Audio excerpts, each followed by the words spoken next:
Hello সবাইকে, আমি পুপু। আমার নতুন একটা ভিডিওতে তোমাদেরকে অনেক ওয়েলকাম। তোমাদের অনেক দিনের রিকোয়েস্ট ছিল আমার এই বাড়ির একটা হোম ট্যুর দেওয়ার জন্য, যে আমি ভেতরে ইন্টেরিয়ারটা কীরকম করেছি। তোমরা প্রচুর ভালোবাসা দিয়েছো। এই বাড়ি তৈরির যে ভিডিওটা আমি ছেড়েছি, প্রায় 6.7 মিলিয়ন ভিউজ হয়েছে। তার জন্য তোমাদের সকলকে অনেক ধন্যবাদ। তো আজকে তোমাদের রিকোয়েস্টেই আমি আজকে পুরো আমার বাড়ির ইন্টেরিয়ার ডেকোরেশনটা কেমন করেছি তোমাদের সাথে শেয়ার করব। চলো।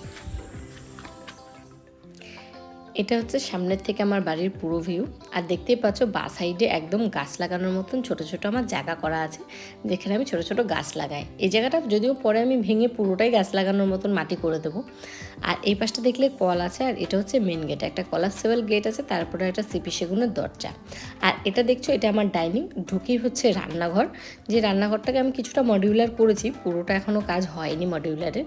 কিচেন চিমনি বসা বাকি আছে, ডান সাইডটাও মডিউলার মানে এরকম ডিজাইন করা বাকি আছে। আর উপরে সিলিংটা দেখছো আমি পুরো সাদা রেখেছি, আর পুরো ডাইনিংয়ে সাদা আর স্কাই কালারেরই রং করা আর কি। সিলিংটা সাদা আর সাইডগুলো সবই স্কাই কালার। আর এটা দেখো, এটা হচ্ছে আমাদের ঠাকুরঘর। ঠাকুরঘরের কালারটাও আমি হালকা কালারের মধ্যেই রেখেছি। ঠাকুরঘরে এখনও কিছুই হয়নি, দেখতেই পাচ্ছ অগোছালো। আর এটা হচ্ছে মেনলি আমার মায়ের ঘর। মায়ের ঘরের সিলিংটা দেখো, এই যে সিলিংটা, এটা কিন্তু ফল সিলিং নয়, একদম ডাইরেক্ট ছাদের সাথেই করা। আর এই যে কালারগুলো দেখছো হাতে আঁকা, যে ফুলগুলো, ওগুলো কিন্তু টোটালটাই হাতে আঁকা আর এমনি রং করা। আর এই যে টিভির একটা, এটা সাইডেও যে ডিজাইনগুলো তোমরা দেখতে পাচ্ছ, এটাও কিন্তু হাতে আঁকা। আর এই আলমারিটা আমি মাকে গত বছর পুজোর সময় গিফট করেছি। দেখতেই পারলে এটা হচ্ছে আমার মায়ের ঘরের ফুল লুক। এবার তোমাদের দেখায় আমার ঘরটা। দেখতে পাচ্ছ, এটা হচ্ছে আমার ঘর। একটা ছোট্ট খাট রাখা আছে, ওটা আগের খাট ছিল বলে ওটা আর কি সেট করা। দেখতে পাচ্ছ একটা ওয়ালপেপার করা আছে ট্রিয়ের একটা ওয়ালে, আর একটা ওয়ালে হাতের আঁকা আছে। আর এই যে সিলিংটা দেখছো, এটা টোটালটাই হ্যান্ডওয়ার্ক। কেমন লাগছে অবশ্যই কিন্তু জানাবে তোমরা। দেখলে দুটো ঘরের ডিজাইন। আর রান্নাঘর, ঠাকুরঘর তোমাদের দেখালাম, এই পাশটা বাথরুম আছে। এবার তোমাদেরকে নিয়ে যাচ্ছি আমি ছাদে। এটা হচ্ছে মেন গেটে ঢুকতে আমার গাড়ি রাখার যে জায়গাটা, সেই ঘরের ছাদ আর কি, মানে সেই বারান্দাটার ছাদ।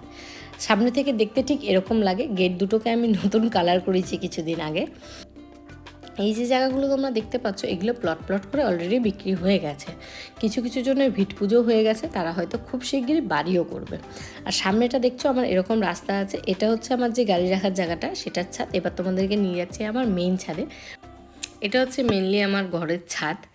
আর এই পাশটা তো তোমাদেরকে আমি দেখালামই, যে এই জায়গাগুলো কিন্তু বিক্রি হয়ে গেছে। আর এই পাশটা নিয়ে যেয়ে তোমাদেরকে দেখো, চারপাশটা ইটের গাঁথনি হলো, এই জায়গাটা কিন্তু আমি একদম রড দিয়ে দিয়েছি, যেহেতু এটা ফ্রন্ট সাইড দেখতে বেশ ভালো লাগে, তাই জন্য এটা এরকমভাবে দিয়েছি। আর দেখো, একদম সামনে থেকে ঠিক এরকম লাগছে দেখতে। অবশ্যই জানাবে ভিডিওটা কেমন লাগলো। আশা করছি আগের ভিডিওর মতন এই ভিডিওতে তোমরা অনেক অনেক ভালোবাসা দেবে। দেখা হচ্ছে নতুন কোনো ভিডিওতে। ততক্ষণের জন্য টাটা।